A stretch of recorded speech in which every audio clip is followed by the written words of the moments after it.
indi li nga xamante ni moom moo di coow loolee ci discours Bassirou Diomaye Diakhar Faye. waaw bon loolu moom xam naa ne ñoom dañuy exprimer seeni propre incompréhension ak seeni propre noonu laa koy tuddati incohérence en réalité mais le président Bassirou Diomaye Faye fa mu nekkoon jógu fa le premier ministre Ousmane Sonko itam fa mu nekkoon jógu fa léegi nag tey peut-être liñ ci déplorer rek bu amoon luñ ciy mën a déplorer mooy une position boo xamante ni ci président ba nga xam ni dina jur ambiguïté ba ñenn ñi nga xamante ni ñoo nekkoon say noonu démb ñëw taxaw ngir effectivement di mel ni luy rafetlu mais en réalité c'est-à-dire li nga xamante ni moom la gars yi di dox comme ñaar ñi nga tudd noonu mooy que ni li leen neex ci mbir mi mooy dañoo jàppoon ni féewloo am na parce que su fekkee ni maanaam sol manteau président de la république wala costume président de la république dafa aju ci premier ministre Ousmane Sonko jotee ak le président Bassirou Diomaye Faye ben dañ jàpp ne yére boobu du mës a jot le président Bassirou Diomaye Faye donc nag li may wax du sama xalaati bopp kese ci ay kaddu président Bassirou Diomaye Faye laa ko faree ndax président bi mu waxee dafa ne man ak Ousmane Sonko amuñu benn conflit nag mooy ay divergence du ay en réalité divergence mooy wuute xalaat c'est-à-dire àddina ci boppam noonu lañ ko tënkee tey le premier ministre Ousmane Sonko mi nga xamante ni moom nee na yonent bi la def référence ci politique sallallahu alayhi wa sallam yonent bi dañ daan dem xare takk mu joxe stratégie saxaaba yi en l'occurrence Seydina Omar laaj ko li nga wax nii sa xalaati bopp la wala lu ñu yàlla digal la bu ko dee sama xalaati bopp la mu ne ko beneen xalaat laa ci am xanaa divergence nag mënta weesu loolu parce que kooku ñoom dénkuñu ko woon uniquement seeni teraanga àddina dañ ko sax dénkul woon parce que ñoom dañoo amoon seeni teraanga nag indi jox ko xam nga lu ñu ko dénk lu gën a am solo maanaam seen àllaaxira du dëgg donc ndegam koo dénk sa àllaaxira maanaam moom moo mën a wax ay xalaatam nga ne ko kat gisee wu ma ko noonu nee laa ko gisee asamaak ñoo xamante ni pouvoir bi ñu yor c'est un pouvoir temporel donc divergence de point de vue dafay am dafay am partout c'est-à-dire tey gis nga boo demee dans la gestion d'une entreprise boo en management dafa am ñaari façon yoo xamante ni gars yi bu ñu waree def benn projet ñaari façon yoo xamante ni mën nañ ko faa jaare il y a ce qu'on appelle le benchmarking xam nga benchmarking mooy lan mooy da ngay xool li nga bëgg a def kan moo ko mës a def te réussir ko nga xool ni mu ko defee nga jaare noonu wa ilaa nga def ce qu'on appelle du brainstorming mooy da ngay woo gars yi ñu ñëw toog bu ñëwee toog kenn ku ci nekk joxe xalaatam mais bu ñëpp ñëwee toog ñëpp mënuñoo bokk xalaat kii day wax lii kii wax lale ku ci nekk défendre position am ñu xool ban moo ci gën a jekk ñu jël doxal boobu donc divergence de point de vue luy am la tout le temps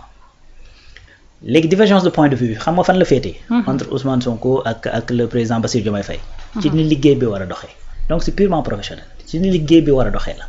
du ci seen i jikko du ci seen i yéene yi ñu am ci kenn ku ci nekk ci ñoom ñaar du ci yéene yi ñu am ci réew mi li leen wutale mooy la méthodologie bi ñu war a utiliser loolu moo leen wutale donc loolu le président a été très clair là-dessus démb keneen nag ku ci gis leneen bëgg cee effectivement conforter yow position ba nga nekkoon yow yaa nekk di wut loo xamante nekkul foofu wala kut ko kut tey ma gis fii loo xamante ni dafay dëggal man la ma doon wax démb n'est-ce pas donc parce que en vérité Madiambal mënta nan laa koy tuddeeti en fait président Bassirou adversaire am la en réalité parce que léegi nag dugg nag ci langue politique gi du dëgg donc kële Thierno la même chose donc ñoom mënuñu di ko xalamal ak di ànd ak moom ci loo xamante ni ëllëg dafay prouver que ni le président Bassirou Diomaye Faye mat na li mu doon ba ñoom bu ñu ñëwee laaj ñu ne yéen ni woon kat waa ji mat na lu mu doon bàyyi leen ko mu toog ci place bi mu toog xam nga loolu logiqueul xel nangul loolu moo tax en vérité c'est-à-dire c'est des gens yoo xamante ni fu mu toll nii li ñuy gete mooy faut pas am bañ ne waaw kay ko doon protéger séparé wu na donc dal ci kaw mën naa gën a yomb loolu mooy jublu bi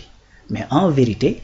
fii li nga xamante ni moo wuutale le premier ministre Ousmane Sonko ak le président Bassirou Diomaye Faye c'est juste une question de méthodologie naka la ñuy def pour doxal liggéey bi loolu mooy seen divergence encore une fois sam so maa ngi rappelé ne certes président Bassirou Faye ni mu waxee ne dañu bëgg jàmm et cetera ça sous-entend que ni y a certaines choses yu nga xamante ne nanuñu ci loolu mais il ne l'a jamais dit te lii mooy dëgg li mu wax mooy ne man jàmm ak dajale laa war a def parce que amoon na ay séparation ba ci biir kër yi mais il n'a jamais dit que ni duñu poursuivre les dossiers judiciaires yi nga xamante ne moo fi ne waxu ko de c'est-à-dire ñun ñoo def déduction boobu daan ne pour ñu bëgg jàmm alors il faut que ñu dem wax ak ñi nga xamante ni ñoom la ñuy jàmmaar lool te buñ fekkee dañuy waxtaan ak ñoom ñi ñuy jàmmaar lool ban temps la ñuy am pour mën a lijjanti seeni dossier mais en réalité man foofu laa defee interpellation ma ni dox jàmm day tàmbalee ci di dox li nga xamante ni mooy justice parce que justice bu amul jàmm mënta am. kon gars yi dañaa danser plus vite que la musique. quelque part c'est vrai que nag c'est vrai il faut le dire hein, il faut le dire de manière objective. Président ni mu jëlee kàddu des naa leer man bu doon man la c'est-à-dire danaa wax kàddu yu gën a leer ci bopp nit ñi gars yi kat maay le président de tous les Sénégalais d'accord naa ni dëkk bi yëngatu na te pour ñu mën a liggéey faaw ñu nekk ci dal. waaye maa leen di garantir ne cela ne veut pas dire impunité ñëpp ñi nga xamante ne dañoo laal ci lu jëm ci wàllu ay torture ak ay rey nit ak ay yu ni mel ak suñu deniers publics yi nga xamante ni coono gii ñu nekk ñoom ñooñu ko yóbbee yoon dana ci def li mu war a def bien que nag danañ bàyyi yoon moom mu nekk indépendant di doxal yoonam loolu boo ko waxee tout le monde ñëppay d'accord quoi ñëppay d'accord mais je pense que le discours peut-être que endroit bi moo ko mayul woon mais discours bi dese naa leer looloo tax nag mu am benn levée de bouclier parce que en vérité Binta c'est-à-dire ce qui s'est passé de 2021 à 2024 mais Binta loolu mënul neen c'est-à-dire c'est pas possible ay bakkan dañaa war c'est impossible c'est-à-dire loolu warul mën a neen c'est-à-dire en 1964 plus de 100 morts ci fii ci centenaire bi dara xam nga problème yi fi amoon en 94 amoon na ay décès dara xam nga 93 maître Babacar Seye daanaka dara parce que finalement mu ngi noonu ñañ ci jàppoon ña nga naan defuñu ña leen jàppoon finalement mujj nañ leen a bàyyi def nañ loi d'amnistie et cetera yaa ngi dégg les étudiants yi nga xamante ni fii ci réew mi dañoo dee ci ay manifestations d'étudiants y a le jeune Bassirou suma juumul Diouf xaw ma y a le jeune kii comment il s'appelle encore booy dugg université Cheikh Anta Diop Balla Gaye et puis tant d'autres yoo xamante ni après mujjul fenn 2011 ñëw affaire yi gën a pire parce que ay benn lañ doon wax ñaar ñett après y a eu 14 morts mujjul fenn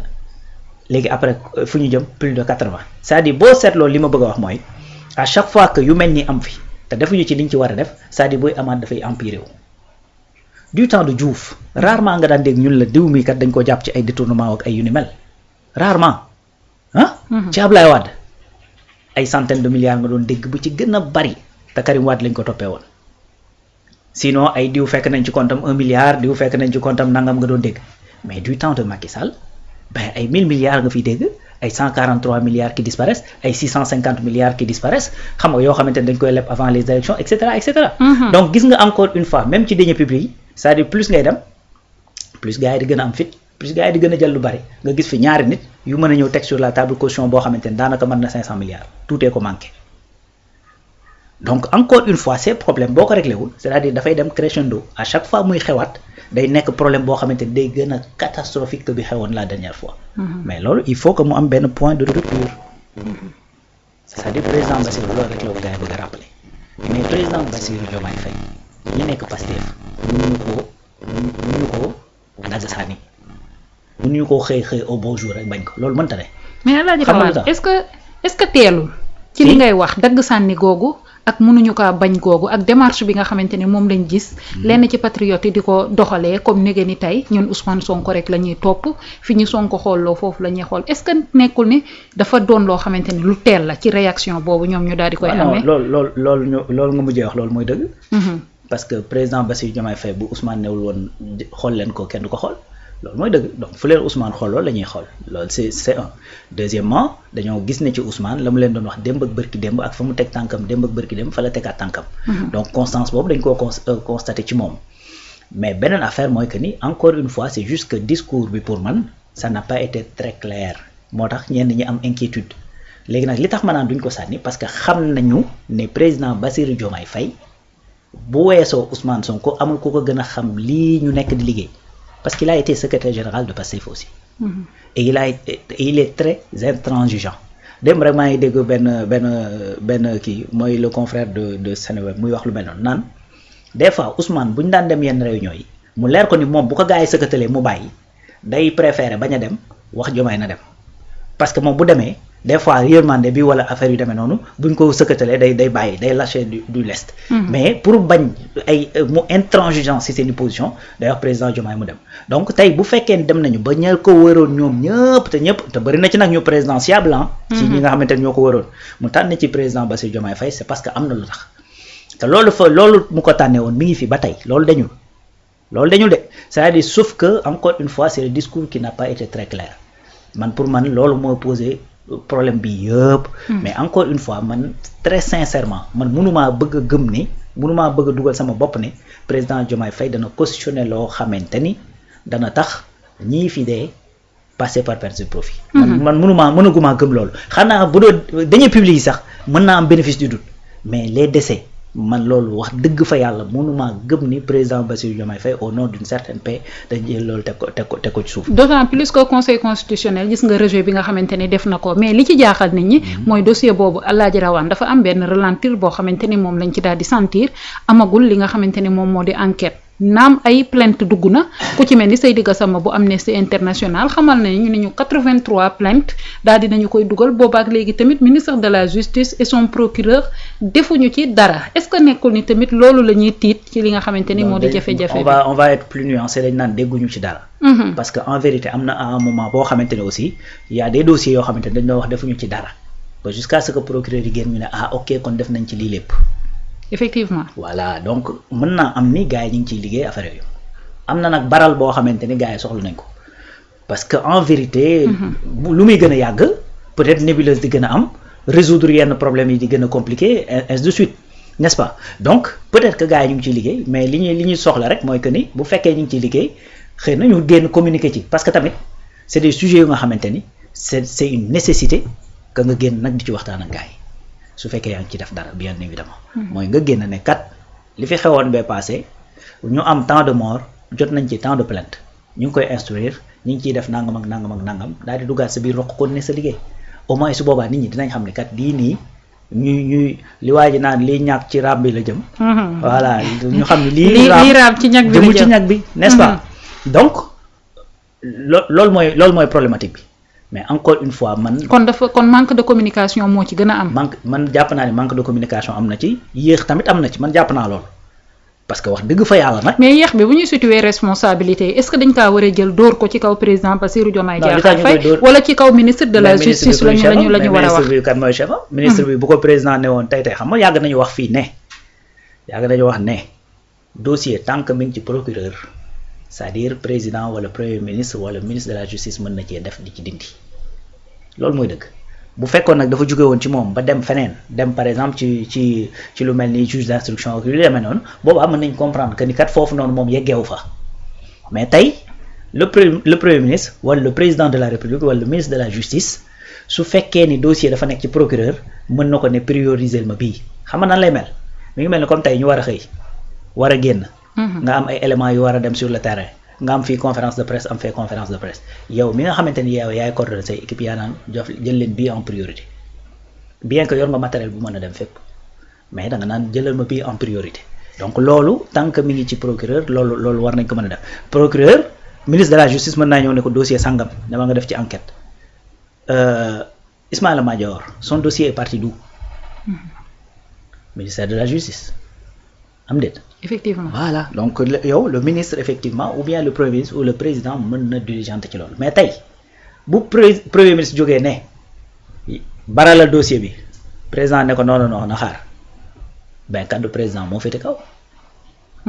Très bien donc loolu effectivement moo tax à chaque fois cette incompréhension di fi am mais encore une fois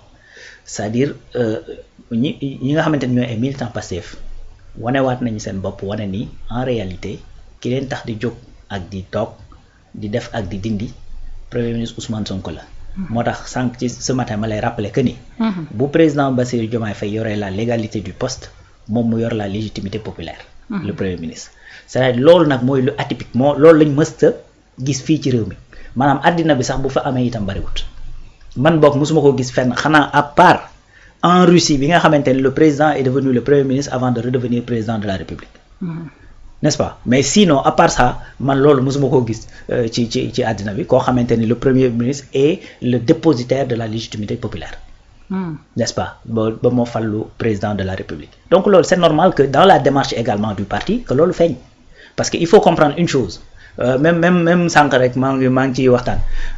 keroog jeudi bi nga xamante ni premier ministre mi ngi wax en vérité c'était même pas le premier ministre c'était le président de Pastef mais ci biir waxtaan boobu mais le président de la République c'est son militant boo xamante ni dans le parti da koy jox ordre defal lii laa bëgg nii laa bëgg nga doxee ko et cetera parce que c'est son militant. J'ai rappelé que ni Barthélémy Dias danaa faral di wax loolu di wax ne président de la République tant que mi ngi pare c'est le président mais bu ñëwee maire moo sujet la parce que moom moo nekk le maire. Donc noonu la demee keroog ba muy wax effectivement il y a un président de parti qui parle à son militant certainement et qui est ce militant est le président de la République tu vois donc man encore une fois li ma jàpp ci sortie président de la République mooy que ni président Diomaye moo wax en droite ligne ak moom sa personnalité ak ni mu mel ak li nga xamante ni jot nañu koo gis ci li muy doxee c'est le président de tous les Sénégalais nga xamante ni il doit être fédérateur moom moo wax mais sauf que dans le discours dafa am loo xamante ni waroon na koo gën a mën a leeral surtout lu jëm ci wàllu demande yi nga xamante ni moo am ci justice bi te demande yooyu bariwut ñaari yëf la ñuy demander ñi dee waruñoo sànk noonu ñi ñu torturer waruñoo sànk noonu loolu yëpp ci même cadre bi la mais suñu deniers publics yi également warta sànkoo noonu te loolu je ne pense pas que dans ce pays soulever ces sujets teg ko sur la table mën fee jur loo xamante ni dafay déstabiliser ce pays loolu mënta ne parce que les pays yi ñu wër yi ñuy wax noonu naan pays yi ñu wër et cetera pays yooyu la ko déstabiliser du loolu pays yooyu la ko déstabiliser soit